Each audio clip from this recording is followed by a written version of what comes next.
दोस्तों, African country Zambia के एक छोटे से टाउन में 120 मेगावाट का हाइड्रो पावर प्लांट और 237 किलोमीटर लंबी ट्रांसमिशन लाइन बनी हुई है, जिससे कि इस देश के करीब 10 लाख लोगों को इलेक्ट्रिसिटी मिलती है। ऐसे ही प्रशांत महासागर के पश्चिमी हिस्से में गुआम नाम का एक छोटा सा आइलैंड है, जो कि साइज में हमारे मुंबई शहर से भी छोटा है। इस आइलैंड में अंडर सी इंटरनेट केबल्स बिछाए गए हैं, जिसकी हेल्प से यहाँ पर रहने वाले करीब 2.25 लाख लोग इंटरनेट यूज कर पाते हैं। और दुनिया की सबसे ऊंची बिल्डिंग बुर्ज खलीफा के बारे में तो आप जानते ही होंगे, लेकिन क्या आपको पता है कि इस बिल्डिंग को बनाने में करीब 39,000 टन स्टील रेबार का इस्तेमाल किया गया है, जिसका वजन एफिल टावर से भी करीब 4 गुना ज्यादा भारी है। अब आप सोच रहे होंगे कि भला मैं आपको ये सब क्यों बता रहा हूँ।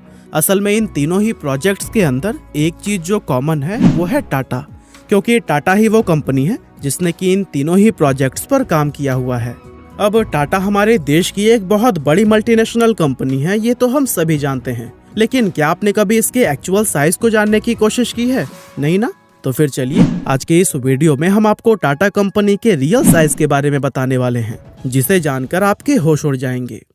दोस्तों, जमशेदजी टाटा ने साल 1868 में सिर्फ 21,000 रुपए लगाकर टाटा कंपनी की शुरुआत की थी, और आज टाटा 154 साल के बाद 30 अलग अलग ज्वाइंट कंपनीज का एक ग्रुप बन चुकी है, जिनका कंबाइंड मार्केट कैप करीब 23.4 लाख करोड़ रुपए है। आज टाटा का बिजनेस सिर्फ भारत या एशिया ही नहीं, बल्कि दुनिया भर के 100 से भी ज्यादा अलग अलग देशों में फैला हुआ है, और इसके एम्प्लॉयज की गिनती 9,35,000 से भी ज्यादा है। मार्केट कैप के हिसाब से देखें तो टाटा ग्रुप की सबसे बड़ी कंपनी टाटा कंसल्टेंसी सर्विस यानी कि TCS है, जिसका करंट मार्केट कैप करीब 12 लाख करोड़ रुपए है। दरअसल साल 1968 में शुरू हुई ये कंपनी IT और कंसल्टिंग इंडस्ट्री को बिलोंग करती है, जिसका बिजनेस दुनिया भर के करीब 46 देशों में फैला हुआ है, और साथ ही इसके एम्प्लॉयज की गिनती भी 6 लाख के करीब है। अब पिछले साल यानी कि फाइनेंशियल ईयर 2021-22 की अगर बात करें तो उसमें TCS की नेट इनकम करीब $5 बिलियन रही थी, और इन्हीं सब चीजों के चलते आज एक्सेंचर के बाद से इसे दुनिया की दूसरी सबसे बड़ी IT कंपनी माना जाता है। अब आप में से बहुत सारे लोगों के मन में ये सवाल आ रहा होगा कि TCS आखिर ऐसा क्या काम करती है कि आज इसकी गिनती दुनिया की सबसे बड़ी IT कंपनीज में की जाती है। अब वैसे तो TCS दुनिया भर में कई बड़े बड़े प्रोजेक्ट्स को मैनेज करती है, लेकिन एग्जाम्पल के लिए हम आपको इसके इंडियन पासपोर्ट प्रोजेक्ट के बारे में बताते हैं। अब आप में से काफी सारे लोग ये बात जानते ही होंगे कि आज से करीब 15 साल पहले तक इंडिया के अंदर पासपोर्ट बनवाने में बहुत ज्यादा टाइम लगता था, लेकिन TCS की ही बदौलत आज ये प्रोसेस पहले से कहीं ज्यादा फास्ट हो चुका है, क्योंकि TCS ही वो कंपनी है जिसने इंडियन पासपोर्ट सिस्टम के इस पूरे प्रोसेस को डिजिटलाइज करने का काम किया है। दरअसल TCS हमारे इंडियन पासपोर्ट सिस्टम को वो एडवांस टेक्नोलॉजी और प्लेटफॉर्म प्रोवाइड करता है, जो कि इस प्रोसेस को तेज बनाने के साथ साथ इसकी ट्रांसपेरेंसी और रिलायबिलिटी को भी बढ़ाते हैं। TCS के बाद से टाटा की दूसरी बड़ी कंपनी है टाटा मोटर्स, जो कि पिछले कई दशकों से अलग अलग तरह के कॉमर्शियल और पैसेंजर व्हीकल्स को बनाने का काम कर रही है। आज से 77 साल पहले सन 1945 में शुरू हुई टाटा मोटर्स आज अपने पैर पूरी दुनिया के 125 से भी ज्यादा देशों में फैला चुकी है, जहां इस कंपनी के लिए करीब 80,000 एम्प्लॉयज काम करते हैं, और इस समय इसकी वैल्यूएशन $34 बिलियन के आसपास है। दोस्तों, TCS और टाटा मोटर्स के अलावा 8 और ऐसी मेजर इंडस्ट्रीज हैं जिसमें कि टाटा ने अपना प्रेजेंस सालों से बनाया हुआ है। फॉर एग्जांपल, स्टील सेक्टर की अगर बात करें तो इस इंडस्ट्री में टाटा ग्रुप की टाटा स्टील कंपनी पिछले 114 सालों से काम कर रही है, और आज इसका भी बिजनेस पूरी दुनिया के करीब 25 से ज्यादा देशों में फैला हुआ है। इसी तरह से कंज्यूमर और रिटेल इंडस्ट्री की अगर बात करें तो इस सेक्टर में भी टाटा किसी से कम नहीं है। यहाँ टाटा के 20 से भी ज्यादा अलग अलग ब्रांड डिफरेंट प्रोडक्ट्स में डील करते हैं, और टाटा के इन ब्रांड्स में Tata tea, Tata salt, Titan, Voltas, Croma और टाटा स्टारबक्स जैसे फेमस ब्रांड्स का नाम शामिल है।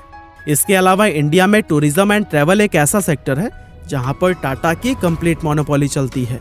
अब आप में से काफी सारे लोगों ने ताज, विवांता और जिंजर जैसे फेमस होटल्स का नाम तो सुना ही होगा, लेकिन हम आपको बता दें कि इन तीनों होटल्स के अलावा और भी कई सारी लग्जरी होटल चेन्स को टाटा ऑन करता है।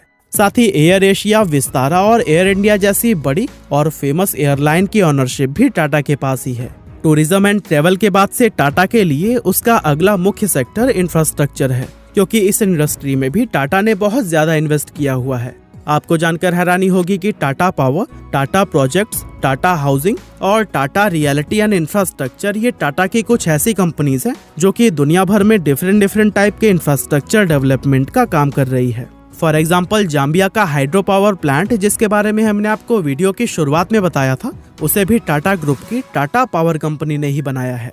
और दोस्तों, इन सभी इंडस्ट्रीज के अलावा Tata finance, aerospace, defence, telecom, media और ट्रेडिंग एंड इन्वेस्टमेंट जैसे कई दूसरे सेक्टर्स में भी मौजूद है, जहां साल 2021 में अपनी इन सभी कंपनी से टाटा को कुल $128 बिलियन का रेवेन्यू जनरेट हुआ था। वैसे आपको ये बात जानकर काफी हैरानी होगी कि टाटा के इस रेवेन्यू का 60% से भी ज्यादा हिस्सा इंडिया के बाहर से आता है। असल में इसका रीजन ये है कि टाटा की जितनी भी बड़ी कंपनीज है ना, उनका ज्यादातर बिजनेस इंडिया से बाहर होता है। फॉर एग्जाम्पल TCS की ही अगर बात करें तो फिर उसके टोटल रेवेन्यू में इंडिया का कंट्रीब्यूशन सिर्फ 5 से 6% के बीच में रहता है, जबकि अपना 95% रेवेन्यू TCS दूसरे देशों से जनरेट करती है। और इससे ये बात साबित होती है कि जिस तरह की रेपुटेशन टाटा का इंडिया में है, वैसे ही मजबूत पकड़ इसने दूसरे देशों में भी बनाई हुई है। वैसे टाटा के ग्लोबल एक्सपेंशन और इसके इंटरनेशनल लेवल पर सफल होने का सबसे बड़ा श्रेय रतन टाटा को दिया जाता है, क्योंकि इन्हीं की ही लीडरशिप में टाटा ने सिर्फ 9 साल के अंदर 36 अलग अलग विदेशी कंपनीज को एक्वायर करके दुनिया को ये दिखा दिया था कि इंडियन कंपनीज भी ग्लोबल लेवल पर किसी से कम नहीं है। टाटा के द्वारा एक्वायर की गई इन कंपनीज में टेटली, कोरस ग्रुप, डाइवू और जैगुआर एंड लैंड रोवर जैसे बड़े ब्रांड्स का नाम शामिल है। और दोस्तों, इन सभी सेक्टर्स के अलावा टाटा ने ई-कॉमर्स इंडस्ट्री में भी अपने पैर जमाने शुरू कर दिए हैं। असल में टाटा को ये बात अच्छी तरह से मालूम है कि ई-कॉमर्स इंडिया के सबसे तेजी से उभरते हुए सेक्टर्स में से एक है। ऐसे में टाटा ऑलरेडी बिग बास्केट और 1mg जैसे ब्रांड्स को एक्वायर कर चुका है। साथ ही अभी कुछ महीने पहले टाटा ने अपनी नई ऐप टाटा नियो को भी लॉन्च किया था, जिसकी हेल्प से अब टाटा के डिफरेंट प्रोडक्ट एंड सर्विसेज एक ही प्लेटफॉर्म पर परचेज किए जा सकते हैं। और दोस्तों, अब लास्ट में हम बात करते हैं टाटा के इलेक्ट्रिक व्हीकल्स यानी कि ईवीज के बारे में, क्योंकि टाटा की ये स्टोरी उसके शानदार ईवीज के बारे में डिस्कस किए बिना पूरी ही नहीं हो सकती। असल में इंडियन ईवी मार्केट के अंदर टाटा का कोई मुकाबला ही नहीं है, जहां इंडियन ईवी मार्केट का 80% से भी ज्यादा शेयर अकेले टाटा के पास है। आप ये जानकर हैरान रह जाएंगे कि पिछले साल 2021 में इंडिया के अंदर बेची गई 13,700 इलेक्ट्रिक कार्स में 11,600 कार्स अकेले टाटा ने बेची थी। असल में टाटा की इस सक्सेस का मेन रीजन है कि इंडियन मार्केट में उसके जैसे मजबूत, स्टाइलिश और सस्ती ईवीज और दूसरी कोई कंपनी नहीं बना रही। और दोस्तों, टाटा ईवीज में कैसे डोमिनेट कर रहा है, इसके बारे में अगर आप डिटेल में जानना चाहते हैं तो फिर मैंने इस पर प्रॉपर वीडियो बनाया हुआ है, जिसका लिंक आपको डिस्क्रिप्शन में मिल जाएगा। आई होप टाटा के बारे में ये सभी फैक्ट जानने के बाद से आपको इसके एक्चुअल साइज का अंदाजा हो ही गया होगा।